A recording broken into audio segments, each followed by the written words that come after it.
Hi, I'm Mayor Farrah N, and today's chat with the mayor, I'm talking to Alexey Romashkov on e-biking throughout the city.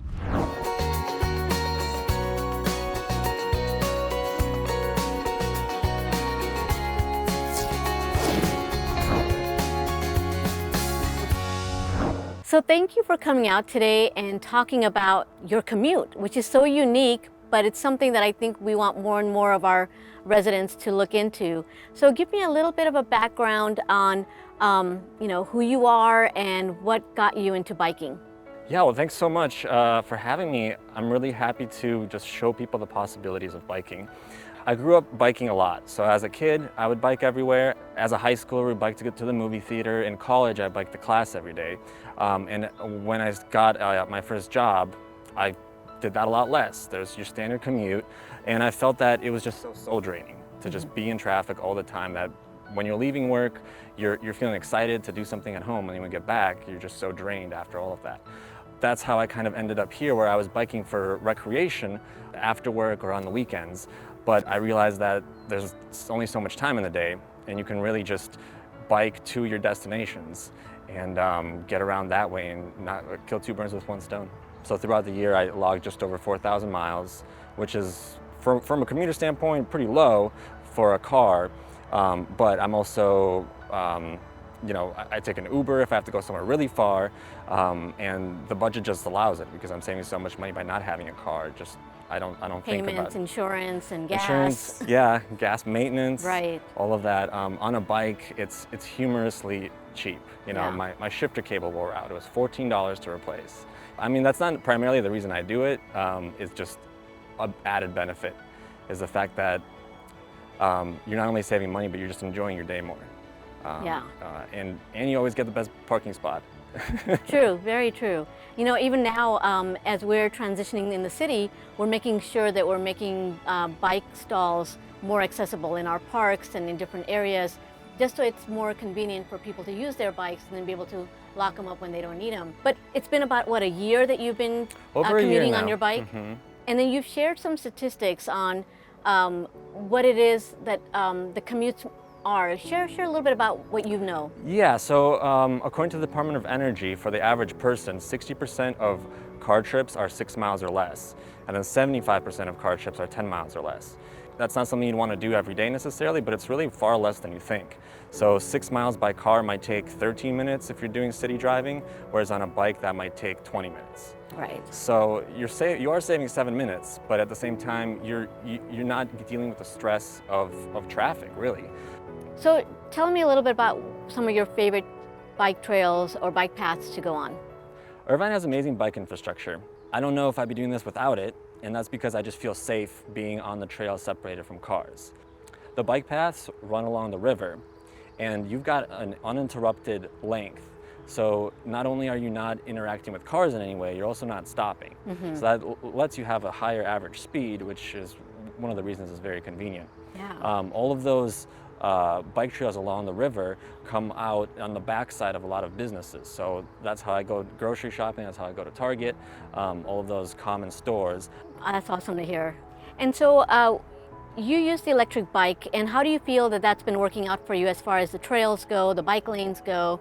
It's really good in the terms of the reasons that people don't bike for transportation is likely because they don't want to arrive to the destination sweaty, and they don't see how they can use a bike to go grocery shopping, for example, or have multiple trips where they need to carry a lot of things.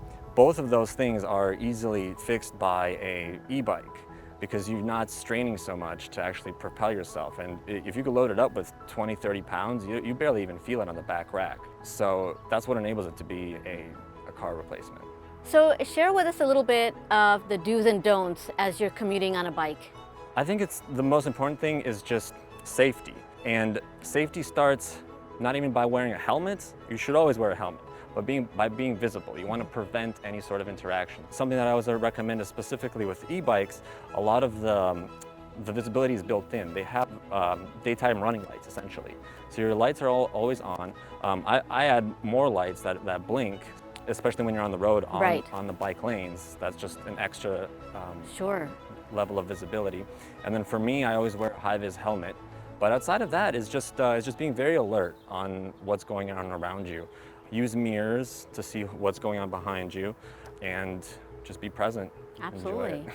Good. No, thank you. And share with me a little bit about how you've updated your bike a little bit for, I guess, the best way to commute on a bike.